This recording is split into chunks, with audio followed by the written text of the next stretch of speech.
كإما أم درسما ناولنا بأسايش روح كبراسي إما لم رجاء لهمو كاتيك زياتر لم كاتبنا كاريا بيسمن بوي ساتيك الله كان من أسايش بي روح من آرام بي روح من برلا أسايش بي للراسية كومل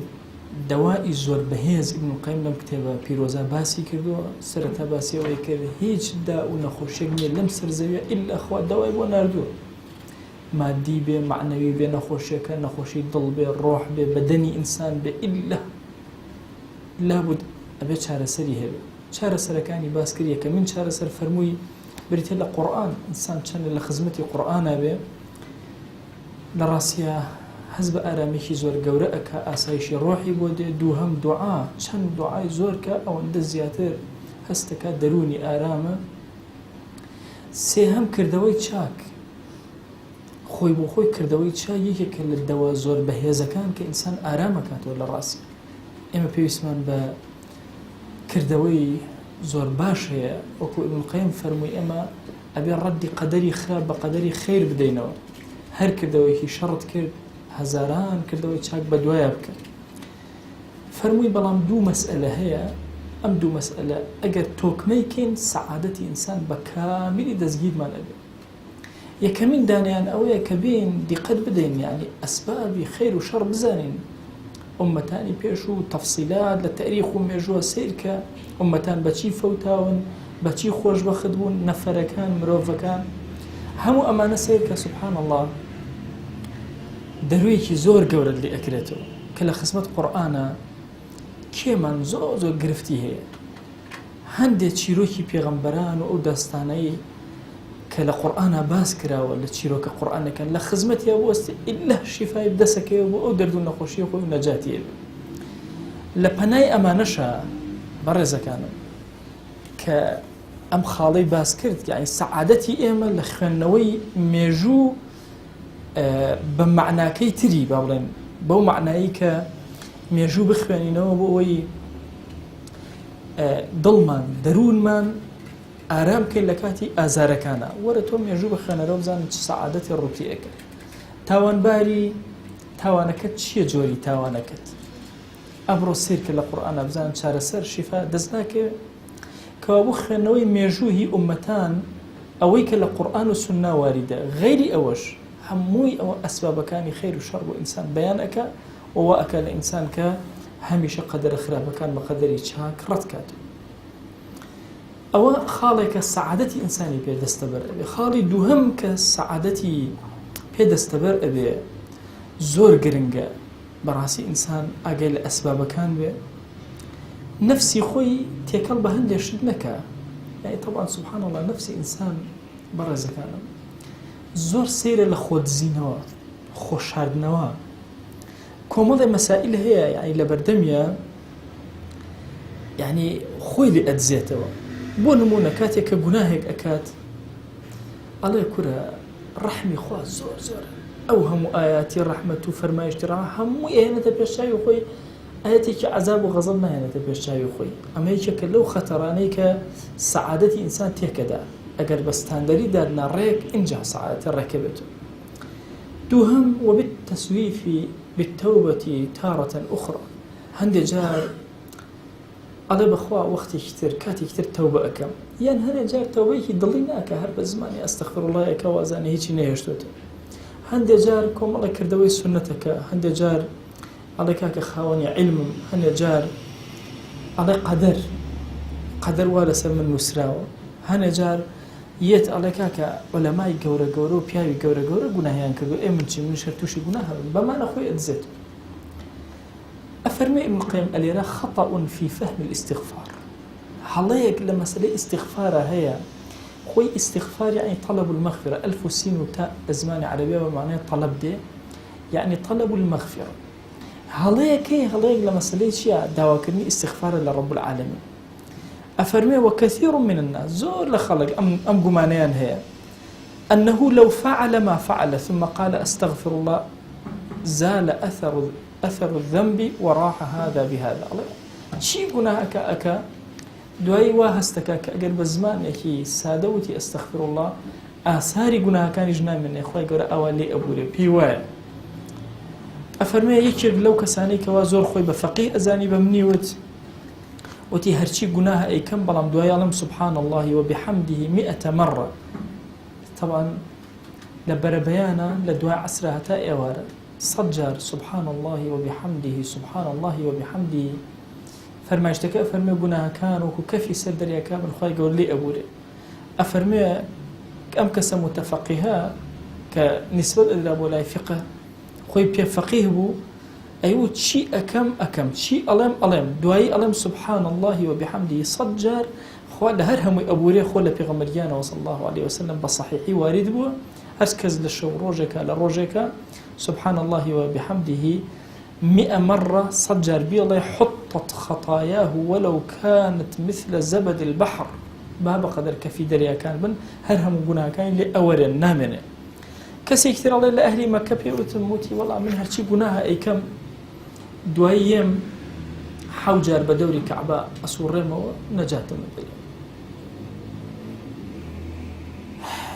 ئەفەرمێ خۆ بەهۆی ئەوە هەموو گوناهەکان لێم ئەبورێ. نەفرێک تر پێوتم وتی بابە تۆ باسی چی ئەەکەی ئەڵێ تۆ تەوبەکەی خوا عەفو ناکە ئەوە نیە لە حەدیثە هاتووە أذنب عبدي ذنبا فعلم أن له ربا يغفر الذنوب فاستغفر فغفرت له. ئەفەرمێ عەبدێک لە عەبدەکان گوناهی کرد دوایی کە گوناهەکەی کرد پەشیمان بوو پەروەردگاری من گوناهم کرد أصبت ذنبا فاغفر لي توشی گوناه بووم خوای عەفوم کرد فغفر الله له وقال لي بولا ثم مكث ما شاء الله چەندێ خوا ویستی لێ بێ وەستا گوناهی نەکرد ثم أذنب ذنبا آخر گوناهی دووهەمی کرد ئەی خوای گیان توشی گوناه بووم لێم ببورە خوای گەورە لێ بووری. فرمووی علم عبدي أن له ربا يغفر الذنب ويأخذ به قد غفرت لعبدي فليصنع ما شاء. ئەفەرمێ عەبدەکەم زانی کە خوایەکیە کە گوناهەکە پەشیمان بووە شەرمی گرت هاتە لای خوا لە گوناهەکەی بورام دەی چی ئەکا بابیکە. ولما فەرمون طبعا دەی چی ئەکا بابیکە یعنی مادام بەم شێوازە تەوبە ئەکا چ گوناهەیەکە بابیکە. ئەلێرە سەیرەکەی هەندێک جار ئەمە ئەبێتە پاساو بۆ ئەوەی ئینسان جورئەت لە مەسەلەی گوناها بکات جورئەت لە مەسەلەی گوناها بکات و گوناها بکات. ئەڵێ نەفەری وای پێوتم وتی جا چییە من هەرچی گوناها ئەیکەم والله گومانیشم نییە کە ڕەبێکم هەیە یەغفر الذنوب فأستغفره داوای لێبوونی لێکەوە ئیش لێمە بورێ. ئەڵێ هاوشێوەی ئەمانە زۆرن خۆیان هەڵ ئەواسن بە کۆمەڵی دەقی قورئان و سوننەوە واتەکەل عەلەیها پاڵی پێوە ئەدەن هەردوو دەسی پێوە ئەگرن ئیتر دەسەکەن بە گوناهکاردن بە هەموو بارەکان ڕۆ ئەچن لە گوناها. اینجا دوایش کە پێیان ئەڵێ کاکە بۆ وا ئەکەی یەک دنیا باسی ڕەحمەتی خوا و گەورەی ڕەحمی خوا بۆ ئەکەن. کورە ئەڵێ لە جوهالی شاشتی زۆر سیر لەمانە هەیە وتوێتی وكثر ما استطعت من الخطايا إذا كان القدوم على كريم بڕۆ گوناهی زۆر و زەبە نەبکە مادام ئەچیتە لای کەریم ئیلا لێت ئەبورێ. هەنێکیان وتوێنە وەڵا ئەگەرێکی خۆی لە گوناه پارێزەوە جاهیلە بۆ جاهیلە وەڵا چووکە لە ڕەحمی خوا تێ نەگەیشت. هەندێکی تر وتوێنە هەر کەسێک واز لە گوناهەکان بێنەوە جورئەتی کرۆ بەناو مەغفیرەتی خوا نابێ واز لێ بێ. محەممەدی کوڕی حەزم ئەفەرمێ هەندێ لەوانە بین لە دوعایە ئەیوو خوای پەنا ئەگرم بە تۆ عیسمەتم نەدەیتێ بە هەر لەناو گوناهە باشە. ئەم زیادە ڕەویکردنە لەسەر مەسەلەی دەقەکان زۆر خەتەر. طبعا ئێمە لە دینە هەموو شتەکان پێوەری هەیە ئێمە ئەم دەقانە هەموو دەقە ئەزانین هەندێک جار خۆمان لە خوتەبە باسی ئەەکەین هانی گەنجی پێ ئەدەین بۆ تەوبە بەڵام ئەمە نابێ لاکەی تری وەربگیرێ چی گوناهەکەی گوناهەکە گوێمە دەر. طبعا ئەگەر دیقەتان دابێ تەلقینی عەقیدە لە ئەمڕۆیە زۆر غەڵەت بڕواکەن ئەو کتێبانەی کە ئەخوێنن لە عەقیدە ئەو کەسێک کە تەلقینی خەڵکەکە تەمان کتێبەکە کێشەی نییە. ئێمە ئەمڕۆ لە کوردستانە کێشەمان لە ئیلقا و تەلقین و یعنی ئەدای کتێبەکانە کە ئەوترێتەوە سیرەکەی کەسێکی بە فکر سەلەفی جوان ئەوەندە لەو دەقانە ئەخوێنێتەوە خوا بەس لە شیرک نابورێ لە هەموو شتێک ئەبورێ ئەچێ لاکەی تری وەرەگرێ هەرچی گوناهایک دەست ناگێڕێتەوە لە هیچ گوناهی. بۆ دەست ناگەڕێتەوە لە گوناه خۆ کاکە شەریکم بۆ خوا قەرار نەداوە عەفو مەکە کاکە ئەم نەسانە ئەم دەقەی لێ وەرناگیرێ تۆ پشتەکەی وەرگری دەستکەی بە گوناهکردن هیچ یەکێک لەم دەقانە و مەسەلەی لێ وەرناگیرێ ئەم دەقانە باسی مەغفرەتی خۆیە باسی هاندانی عەبد نییە بۆ گوناه یعنی مەهما کان ڕەش بوو بی بە گوناه بزانە خۆیەکت هەیە عەفوتەکە نەک لەبەر ئەوەی خۆیەکم هەیە عەفو مەکە دەستکەم بە گوناه ئەم دوو مەفهومە غەڵەت یعنی دوو شتی جیاوازە لێ ئەبێ ئێمەی ئیماندار هەموو قەناعەتمان ئەوە خۆیەکی زۆر کەریممان هەیە واللهی بە کۆڵی گوناهە و چۆرە بەردەمی ئەو دەسانە بەرز کردەوە لە بەردەمیە خۆت زەلیل کە و نەوی کە لە بەردەمە ئیلا لێتە بووری بەڵام ئەمە معنای ئەوە نییە بڕۆ چی گوناهەکەی بیکە مادام خواکەی تۆ کەریمە یعنی ئەمە تەشبیه نەبێت باوکێک لەگەڵ مناڵەکەی چەند لاڕێی بکە ئەمە باوکە عەفویەک ئەکرێ مناڵەکە بڵێ مادام باوکم عەفو مەکە ئیتر دەستکە بێ ئەدەی بەرامبەر باوکی خۆ باوکی هەر عەفویەکە کەس هەیە ئەم مەفهومە وەرگرێت لە عەفوی باوک و لە ڕەحمەتی باوک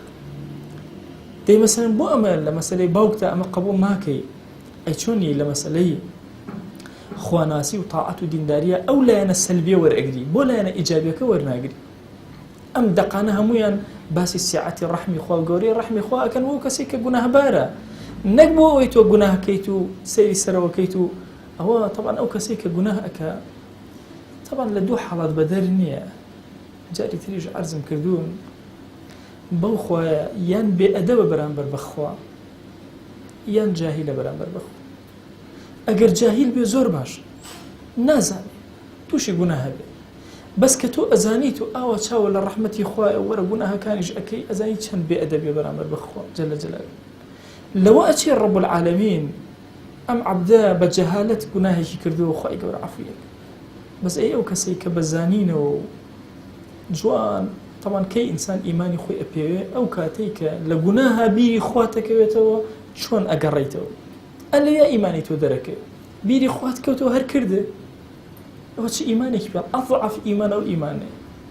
چەند بەهێز گەڕایتەوە ئەوەندە گرنگە ئینسان تووشی غەفڵەتە بێت تووشی هەمومان خۆ مەلائیکە نین هەمومان تووشی گوناهە بین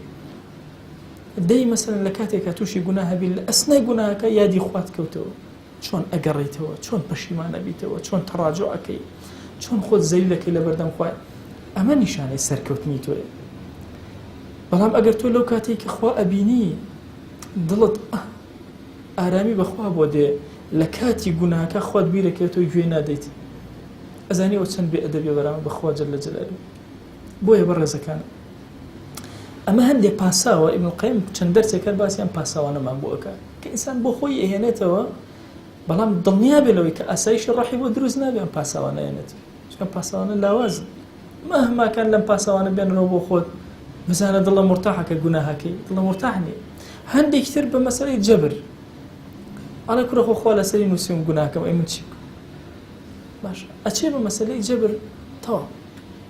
خۆی ئەکاتە ئەوەوە وحاولە ئەکا ئەڵێ کاکە هیچ فعلێکی نییە هەمووی مەجبورە على المعاصي ئینسان مەجبورە ئەبێ گوناهکە دەی ئەمەش عینەن یەکێکی ترە لەوە چۆن ئەوی تر خۆی هەڵواسیەوە بە نەسەکانەوە ئەمیش خۆی هەڵواسیەوە مەسەلەی جەبرەوە هەندێک تر مەسەلەی ئیرجاءەوە مەسەلەی ئیرجائی زۆر خەتەر طبعا ئیرجاء دوو جۆرە ئێمە لە عەقیدەی ئیسلامیە عەقیدەی ئەهلی سەلەف ئەو هەیە کە ئەڵێن ئیمان ما وقر في القلب وصدقه العمل يا إيمان بريتير لشيء لاعتقاد للدلة نطق بلسان كردو أم سيشتا كاتا إيمان ألين هرسي هيبيك وكاتا إيمان أو كسيك الله تنها إيمان لخودي دلايا الله كردو هيش نية مهم إيمان لناخر مهما كان كبرى جناهك الله يخش من لكردواريا علين الله يكركاك من ضل حساب خراس دڵ حساب بەڵام دڵ دلیلی هەیە دلیل کردەوە کان دلیل بێ لەسەری هەرچی کردەوەی شەڕ و خراپەتیەتی دوای ئەڵێ وڵاتی وڵا دڵم حساب ئاخرەوە چ دڵێکە هەرچی بێڕێزیە بەرامبەر بەخوا جەل جەلاله بیکە دوای بڵێ وڵا دڵێکی پاک و چاکە بۆیە ئەم مەسئلە لایەک ئەو کەسانەی کە ئەڵێن ئیمان لە دڵایە تێکەوتون لایەکیش ئەو کەسانەی کە ئەڵێن کردەوە هەر عینەن تێکەوتون بۆ کردەوەکان بەلایەوە هەمووی بچووکە ئەڵێ بەس شیرێک مەکە ئیتر چیەکەی بیکە یاکە ئەوها نییە یعنی فکرەکە ئەوهایە خۆی گەورە لە هەموو گوناهەکان ئەبورە مادام شەریکی بۆ خوا قەرار نەدابێ کەسەکە نەک مادام شەریکی قەرار نەداوە بڕۆ هەرچی ئەەکەی بیک دوو مەفهومە زۆر جیاواز کی ئەڵێ ئەسڵان لە کاتێکە یەکێک لەو گوناهانە کە تۆ جێبەجێ ئەەکەی لەو کاتا کۆتایی بە حیاتی تۆ نایەت و بە شەرمەندەیەوە بەرامبەر بە خوا جەل جەلالوهو وەسیتەوە اینجا ئەم جەراعەتە بەرامبەر بە گوناه زۆر خەتەرە لە حیاتی ئینسانە بەڕاستی ئینسان ئەبێ ئەلەم فێڵانە ئەگەنا قەت ئاسوودەی و ئاسایشی ڕۆح دروست نایە یعنی بڕۆ 100 ساڵ مەسەلەن خۆت هەڵواسە بە جەبرەوە بزانە مرتاحی قەت مرتاحی یعنی گەنجێک هەموو جارێک مناقشەی لەگەڵ ئاکردم لە زانکۆ لەسەرەوەی ماوەسا ئێمە چی بکەم خوان و سوێتی سێری کچکەم خۆ بەدەست خۆمەی و ئەخۆ چی بکەم تا بەدەست من نیە و هەرێ بە سێری چم دە باشەوە بەیانی خوان و سوێتی سێر بەکە بزانم تا ئێوارە سێر ئەو جا تۆ چوزانی خوان نووسێتی سێرەوە ئەی تۆ چوزانی خوان نووسێتی سێریکە باش تۆ نازانی منش نازانم دیکەوە بوو سێر مەکە بە خۆتە لێ سێر مەکە بزانە بە زۆر چاوەڕاوە ئەکرێتەوە ناکرێتەوە بۆیە مەسائلی خۆڵواسین بە جەبرەوە خۆڵواسین بە نەسووسەوە خۆڵواسین بە ئێرجاءەوە هەمووی یعنی هەندێک فکر هەبوو لە کۆنا وتوانە ئیمانی جوبرائیل لەگەڵ ئیمانی ئەفسەقی خەلقا وەکو یەک چکە ئیمان لە دڵە زیاد و کەم ناکە ئەنواع فکر هەبوو لە عەقیدەی ئیسلامیە خۆیان پێ هەڵواسی هەندێکیان لە مەسەلەی حوبە پێغەمبەریان صلی الله علیه وسلم فەرموویەتی المەرء مع من أحب جاکە چی گوناهەکەم ئەیکەم والله دڵم پڕە لە خۆشەویستی ئەسحاب وانە فێڵی شێتان پێغەمبەرانم هەموو خۆشە طبعا وەکو فکرێک نییە وەکو ئەهلی سنە منصیبێ لە پێغەمبەرانە هەموو پێغەمبەرانی ئەوێت لە ئەسحابە هەمووی ئەوێت لە ئەولیا و تابعینە هەمووی ئەوێت یعنی فکرێکی زۆر گشتگیرە ئێستا تۆ سەیری هەر سەیری مەسیحیەت کە باشە وەڵام ئەم پێغەمبەری خۆم ئەوانەی تر هیچ بە کەڵک نایە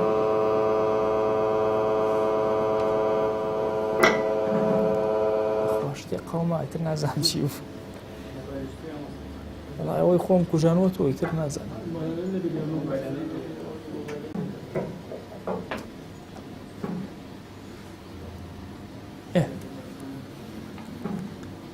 جا سبحان الله وەکو ئەهلی سنە دەست ناکرێت ئەهلی سنە ئەوە کولێ ناوم لە ناو بولبول ئەڵێمە بولبولی کامتانە لێیە ئەوە تۆما کەلیمەکە جوان نییە ئەفەرمە سبحان الله وەکو ئەهلی سنە نییە ئاتۆ سێرکە یەک پێغەمبەر نییە ئێمە خۆشمان نێ ئەبڕۆ هەر فکرێکی تر بگرە بزانە ڕقی لە بڕە لە پێغەمبەران ئەبێتەوە عەلەیهیمۇ الصەلاة وەسەلام یەک سەحابە نییە ئێمە خۆشمان نێ یەک سەحابە هەیە ئەهلی سنە ڕقی لێ بێ قەت شتیوە نابێت أصلاً إما علم فمن أحبهم فبحبي أحبهم بيغمريان صلى الله عليه وسلم فرميتي هركز أواني خوش به بهوي خوش ويستي منو أواني خوش حمو من خوش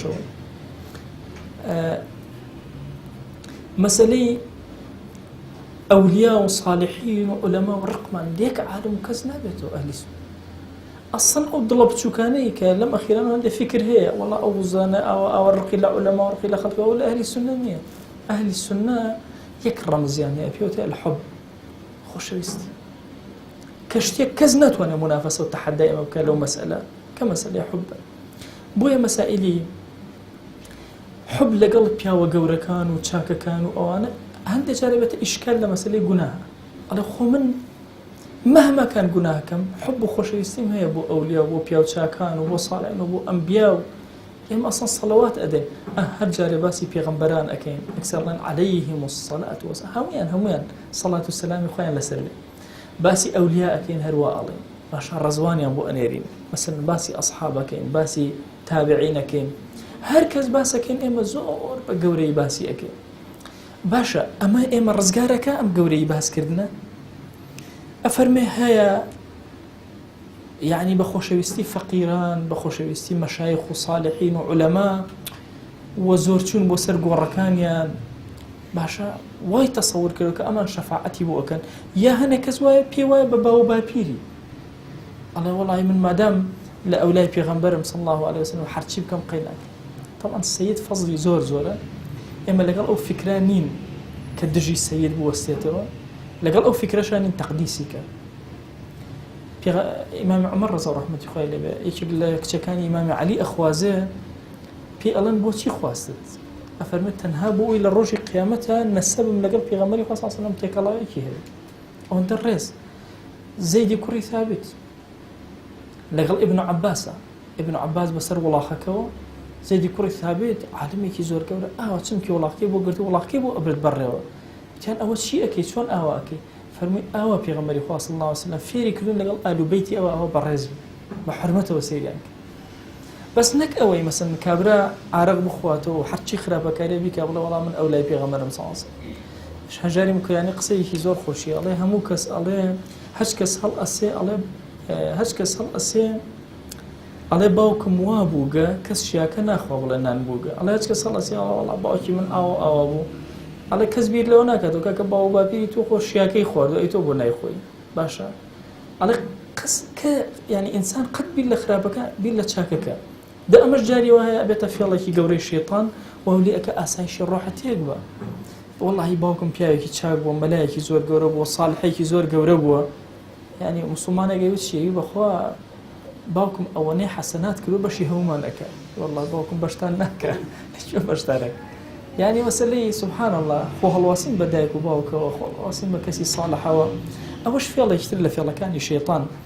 وایەتە پێشچاوی کە چۆن لە دنیا مەلیکێک ئەگەر هەبێ باوکی خزمەتکاری ئەم مەلیکە بێ ئەگەر ئەم هەڵەیە بکە باوکی بێتە شەفاعەتکە لە ڕۆژی قیامەتە شتی وانییە. پێغەمبەریان صلی الله علیه وسلم نازدارترین کچی فاتیمەیە یا فاتیمە تو ئیعمەلی کوڕەوە فاتیمە ئیش کە ئیش بەخوا من لای خوا حەج زەڕێ ئیسفادە بە تۆ ناگەن باشە یعنی چۆن ئیسفادەم پێ نایە ئەوە باوک نا ئەگەر ساڵح بی ڕوتبەت بەرزە بێتەوە کە هاتی هەتا تەجاوز ئەەکەیت و دەیت هیچ ئیسفادە پێ ناگەن کردەوەکانی خۆت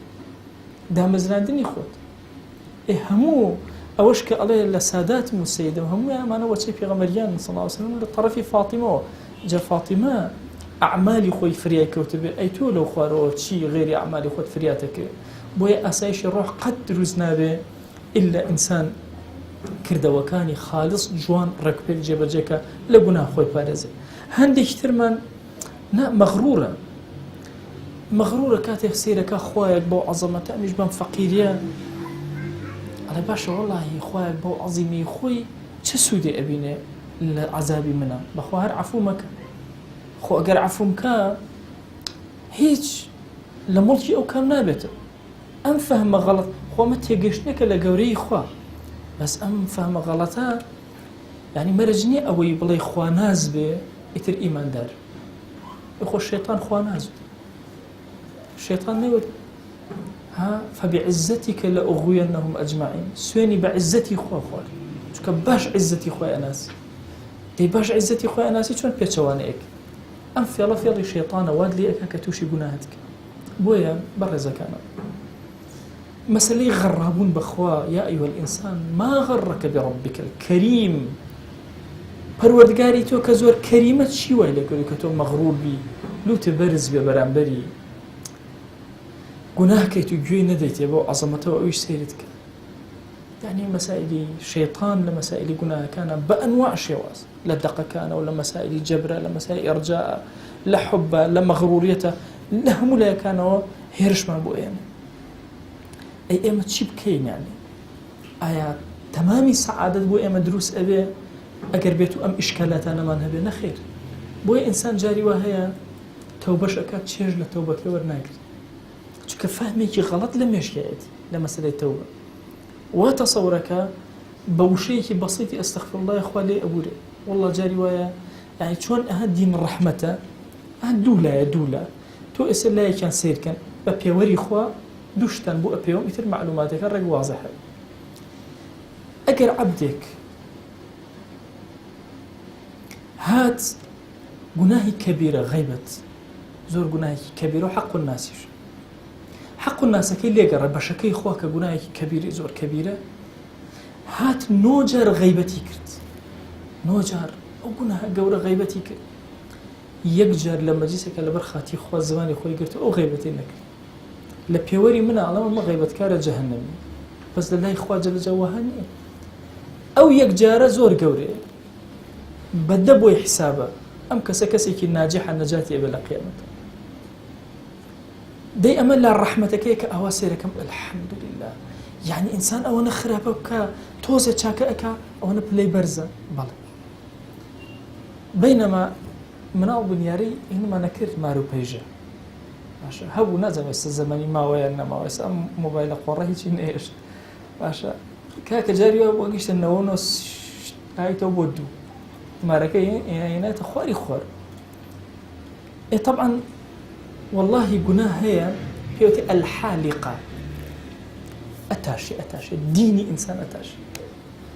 موسى سعيد نورسي نمونيكي زهر جواني أفرمي سيركن بوش و پەڵاشی شاخێک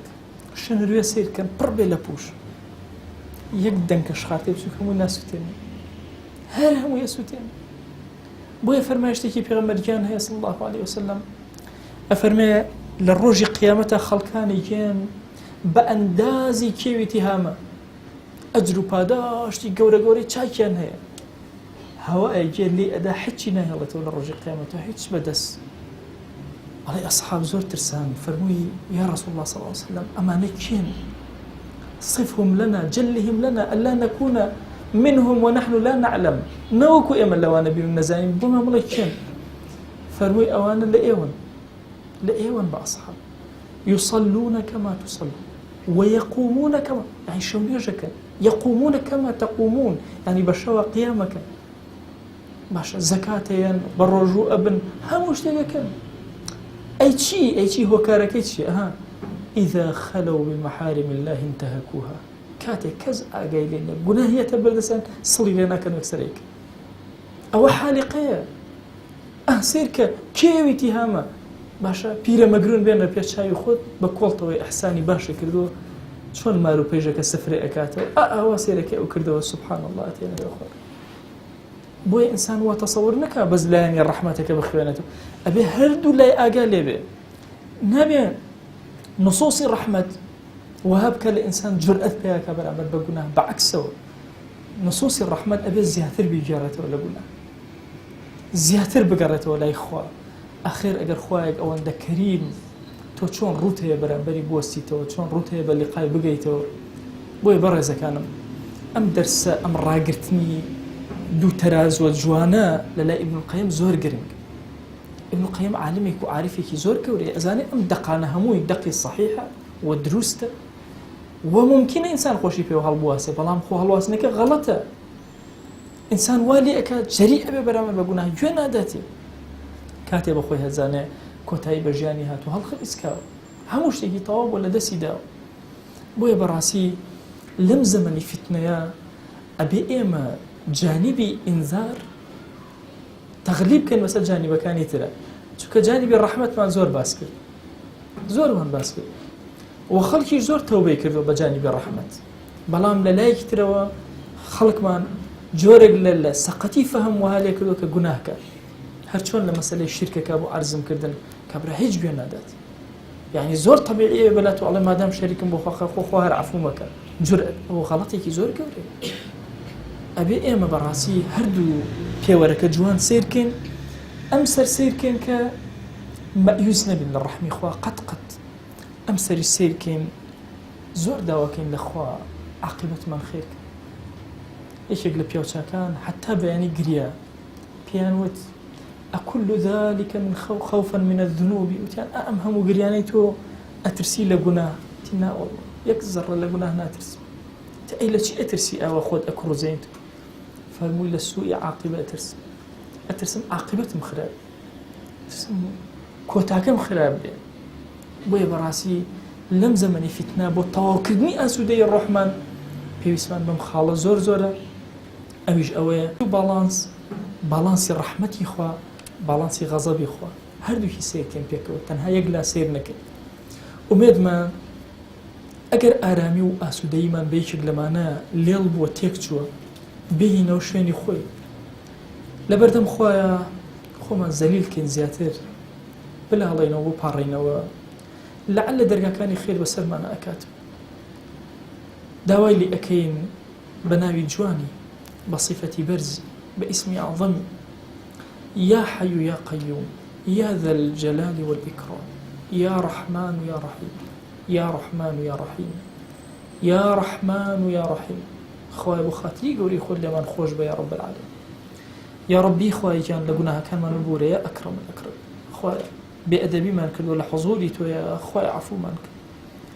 یا ڕەبی خوای گیان بێئەدەبیمان کردو لە خزمەتتا گوناهمان کردووە خوای عەفومان کرد یا ڕەبی خوای گیان داوات لێ ئەکەین بە گەورەی خۆت سەیری ڕەحمەتی تۆمان کردو و هەندێک لە گوناهەکانمان کردو و گوێمان نەداوەتێ خوای عەفومان کرد خوای بەزەیی بەسەرمانە ببارێنە تو گەورەی خۆت خوای گیان ئارامی بەسەر دڵمانە ببارێنە عاقبەتمان خێر کرد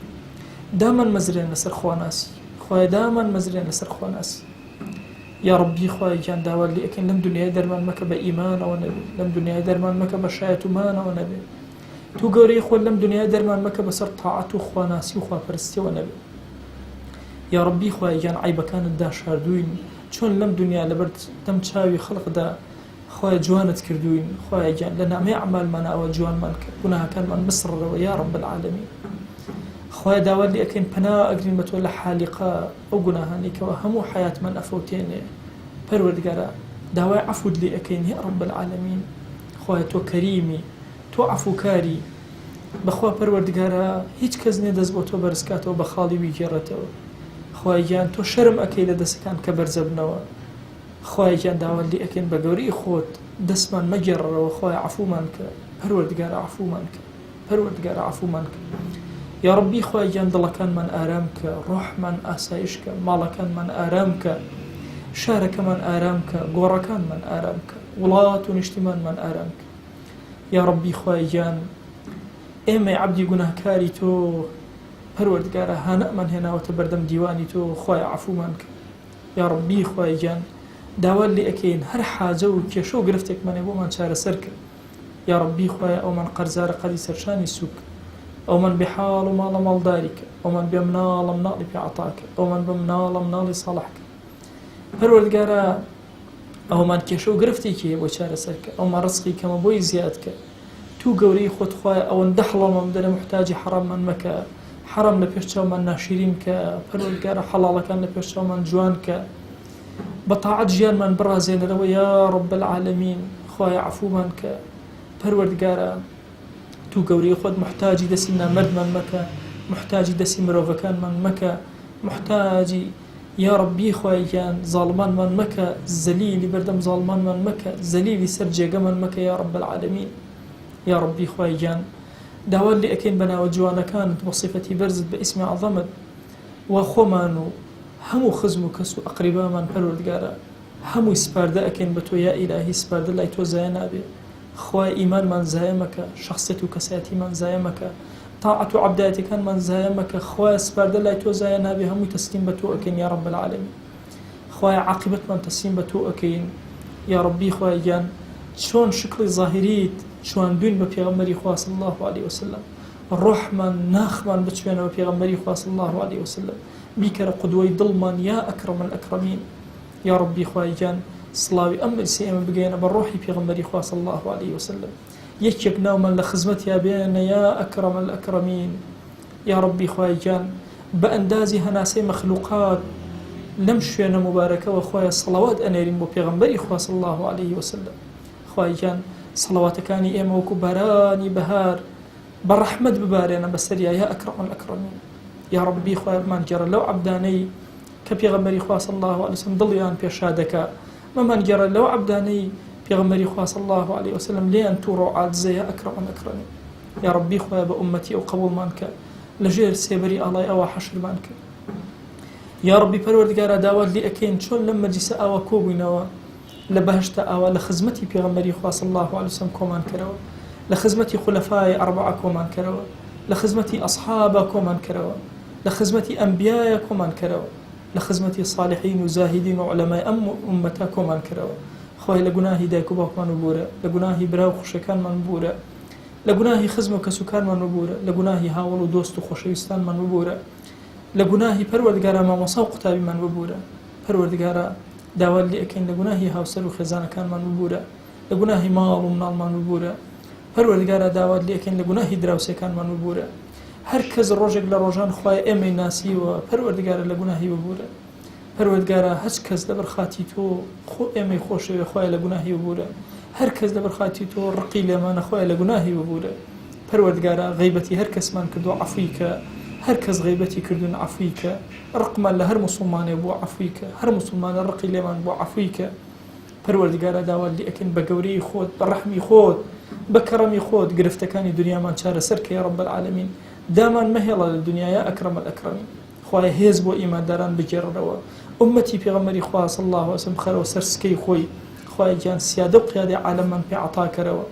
یا ربی خوای جان سیادە و قیادەی عالەممان پێ عەتا کەرەوە. دامان مەزرێنە یا الله، دامان مەزرێنە یا الله،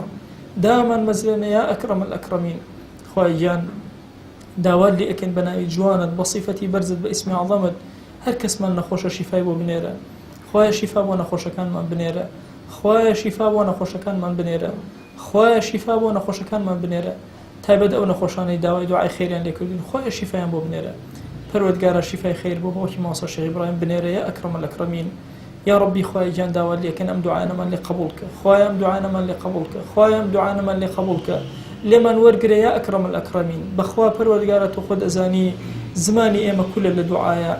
هەر چاکەیە پێغەمبەریان صلی الله علیه و سلم داوای لێ کردووی، ئێمەش خوایە داوات لێ ئەکەین پەروەردگارە پێمان عەتاکە. هەر خراپەیە ئەو خۆشەویستەمان پەنای پێگرتووی، خوایە ئێمەش پەنات پێ ئەگرین و پەنامان بدە. آمين آمين والحمد لله رب العالمين وصلى الله على سيدنا محمد وعلى آله وصحبه وسلم تسليما كثيرا أبدا إلى يوم الدين. خواهي قول لقناه من شيء وجبوري وخواهي قول لما قبولكم وفضل إن شاء الله.